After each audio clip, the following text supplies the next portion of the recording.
Good morning students. प्रिय विद्यार्थियों, तुलसीदास द्वारा रचित कवितावली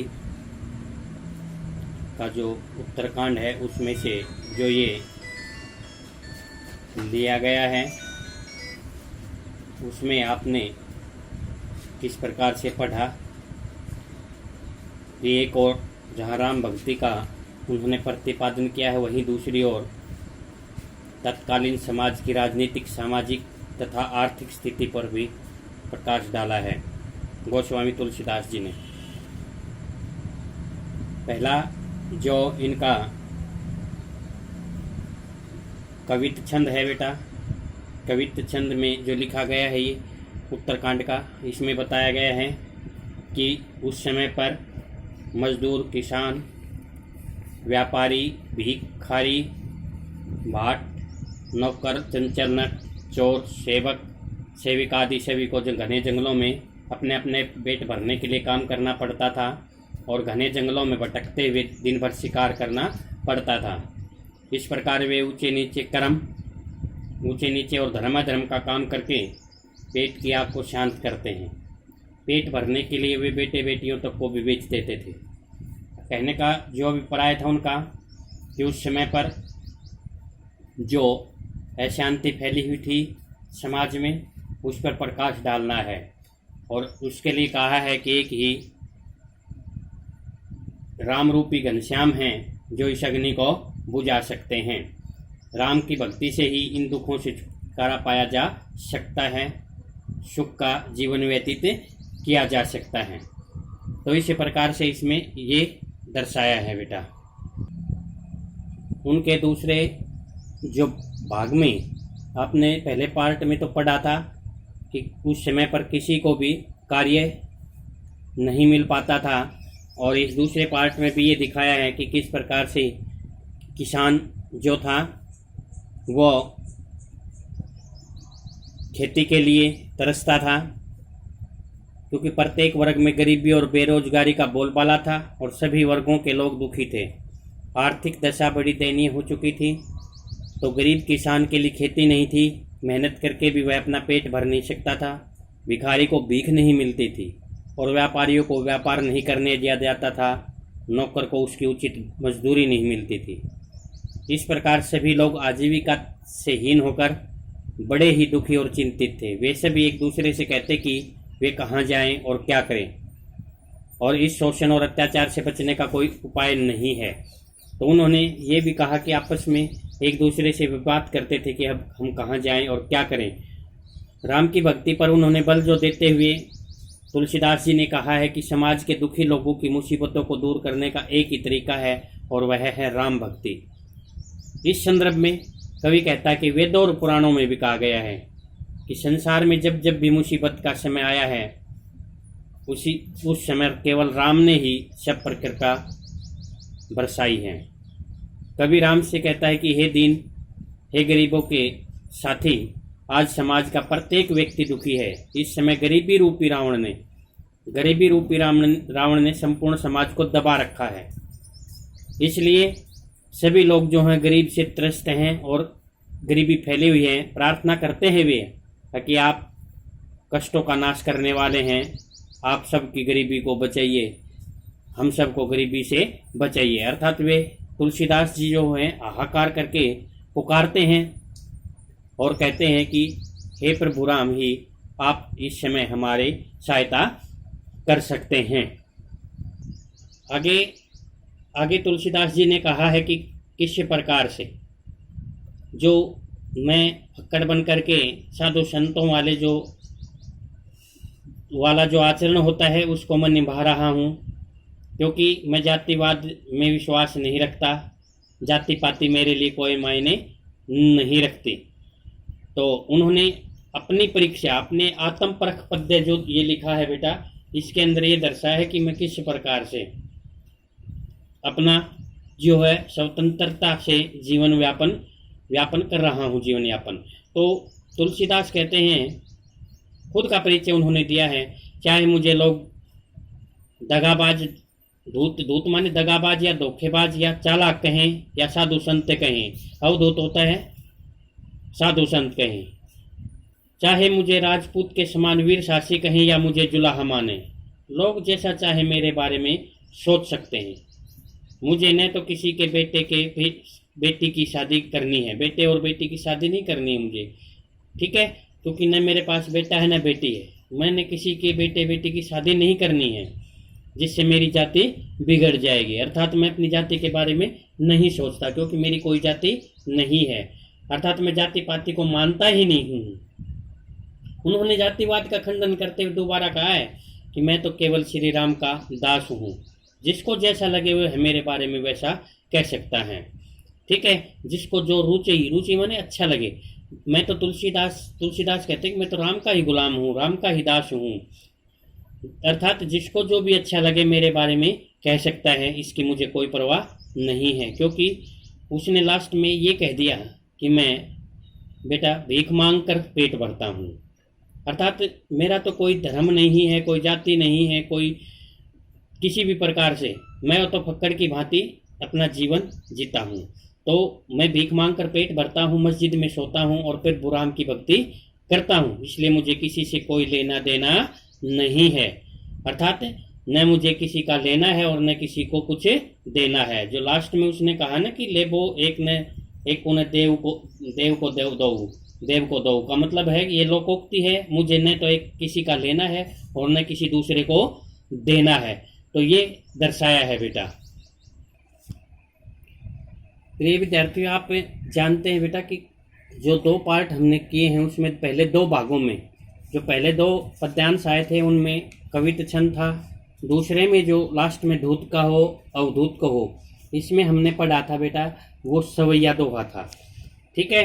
क्योंकि आप जानते हैं बेटा कि ये जो हैं उन्होंने दोहा, सोरठा, कवित और सवैये, इन चारों छंदों का जो उन्होंने प्रयोग किया है यहाँ, दोहा, चौपाई भी, सोरठा भी, कवित भी और सवैया भी, ये 5 छंद प्रयुक्त किए हैं तुलसीदास ने, ठीक है।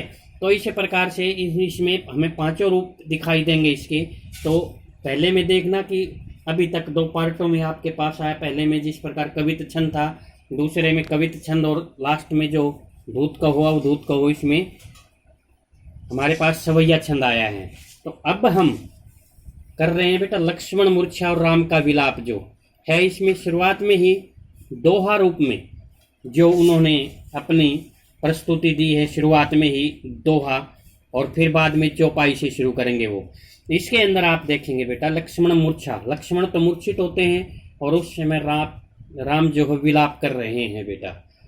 ये तो बेटा आपने पढ़ा ही है कि आप रामायण के अंदर कि किस प्रकार से राम जब सीता की खोज में वन में भटक रहे थे, वन जा रहे थे, और वहाँ पर उनको पता चला कि अयोध्या के लंका के राजा रावण जो उनको उठा ले गए हैं। तब उन्होंने उस पर आक्रमण किया, हमला किया। तो वहाँ जो है लक्ष्मण एक युद्ध के दौरान क्या हो जाते हैं बेटा, मूर्छित हो जाते हैं, ठीक है।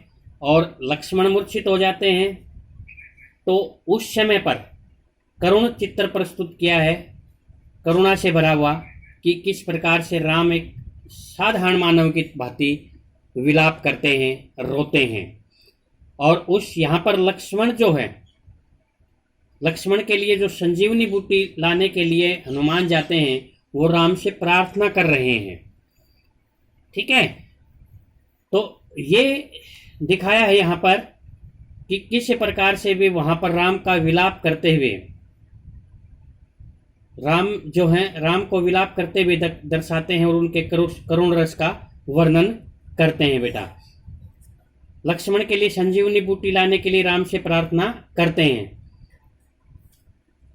और यहाँ पर दोहा जो है, दोहा नंबर 1 जो दिया इन्होंने, नंबर 1 दोहा यहाँ आया है इसका।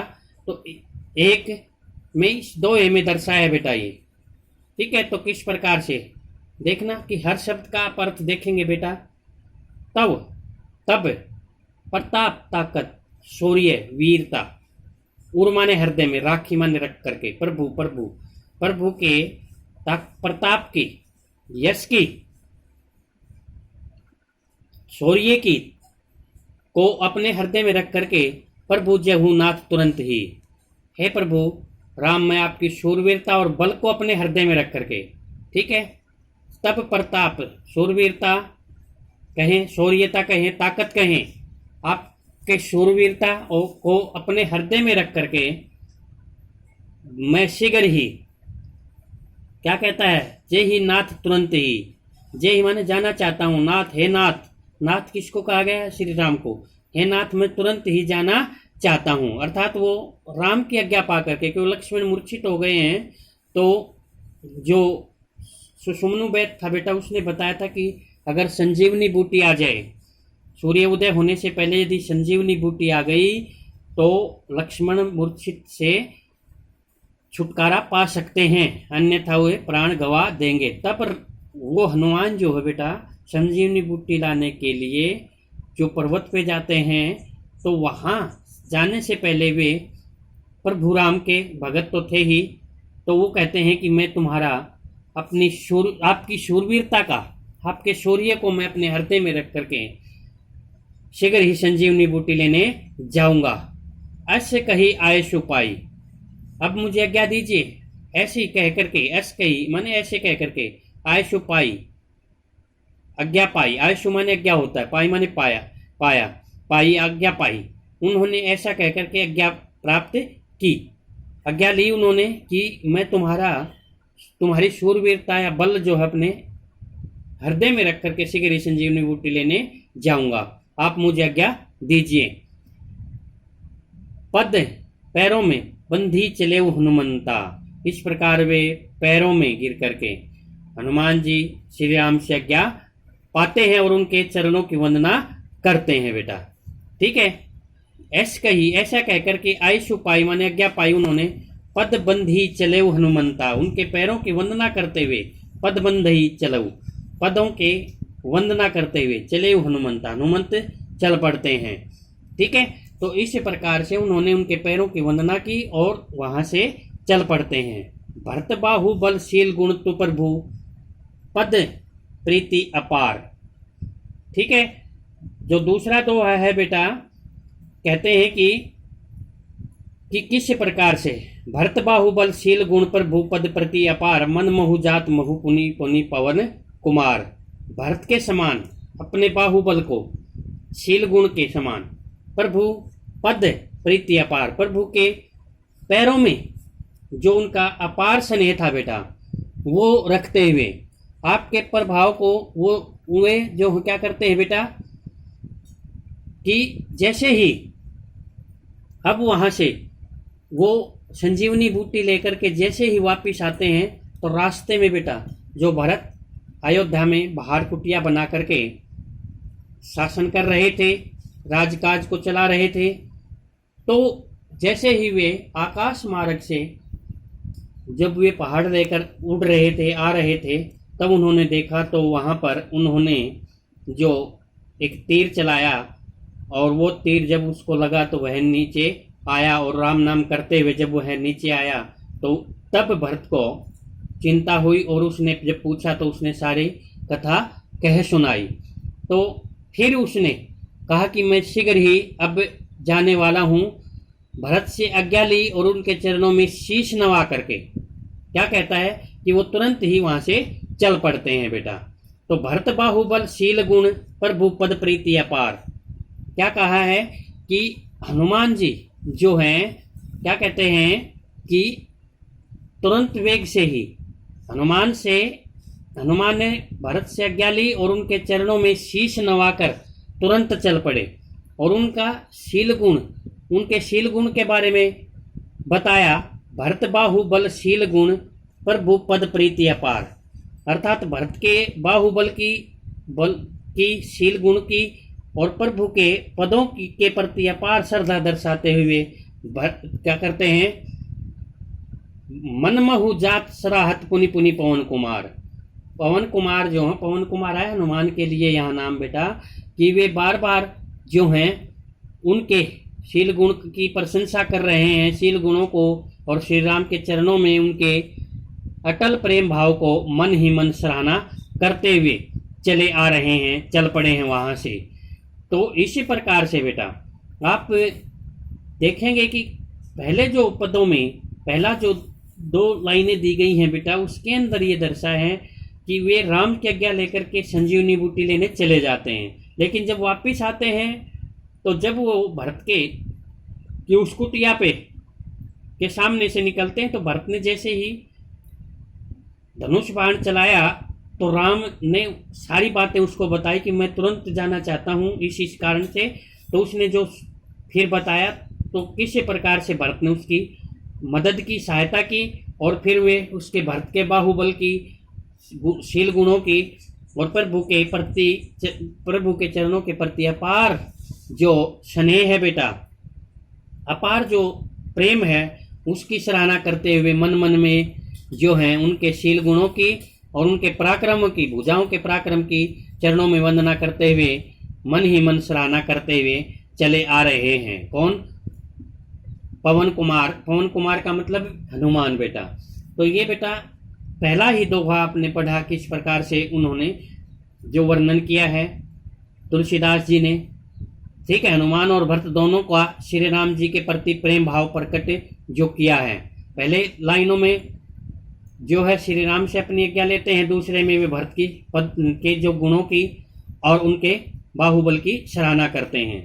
तो इस प्रकार से आप बेटा ये जो दोहा है बेटा, केवल इसमें आप देखेंगे कि अब तीसरा जो पार्ट है आज का आपका ये यहीं पूरा होता है। इस आधार पे आप प्रश्न लिखेंगे बेटा कि हनुमान जी राम से क्या लाने की आज्ञा मांगते हैं।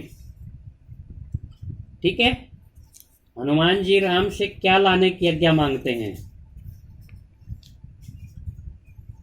राम के एक निष्ठ भगत कौन थे? राम के एक निष्ठ भक्त हैं, एक ही निष्ठा थी उनकी, तो वो कौन थे? कौन थे वो? अच्छा, लक्ष्मण मूर्छा और राम का विलाप में किस भाषा का प्रयोग हुआ है? इसमें आपको बताना है बेटा कौन सी भाषा आई है। अब यहाँ देखना, तुलसीदास ने अवधी भाषा का प्रयोग किया है बेटा। ठीक है, कौन सी भाषा? अवधी भाषा। और उससे पहले वाले में कवित्त और छंद सवैये जो बनाए थे बेटा, उसके अंदर कौन सा छंद आया था बेटा? सवैया छंद और कवित्त छंद में, वो उसमें ब्रज भाषा में लिखा था बेटा। तो दोनों ही भाषाओं पे उनका क्या रहा है? एक छत्तर राज रहा है। तो ब्रज भाषा भी लिखी है उन्होंने, यहाँ अवधी भाषा का प्रयोग किया है। अगला जो प्रश्न है बेटा वो इस कविता में लक्ष्मण मूर्छा और राम का विलाप है, इसमें किस रस का प्रयोग हुआ है। ठीक है, और अगला प्रश्न है लक्ष्मण कहाँ मूर्छित हुए थे। लक्ष्मण कहाँ मूर्छित हुए थे और हनुमान संजीवनी बूटी लाने के लिए किसकी आज्ञा मांगते हैं? किसकी आज्ञा मांगते हैं। और अगला प्रश्न है भरत ने किसके बाहुबल और शील गुणों की प्रशंसा की है। ठीक है, और अगला प्रश्न है प्रभु। प्रभु या नाथ जो शब्द आए हैं बेटा वो किसके लिए प्रयुक्त हुए हैं। ठीक है बेटा, इन प्रश्नों को आपको रफ कॉपी में नोट करना है इस यूट्यूब को पढ़ करके। ठीक है, थैंक यू। ओके बेटा।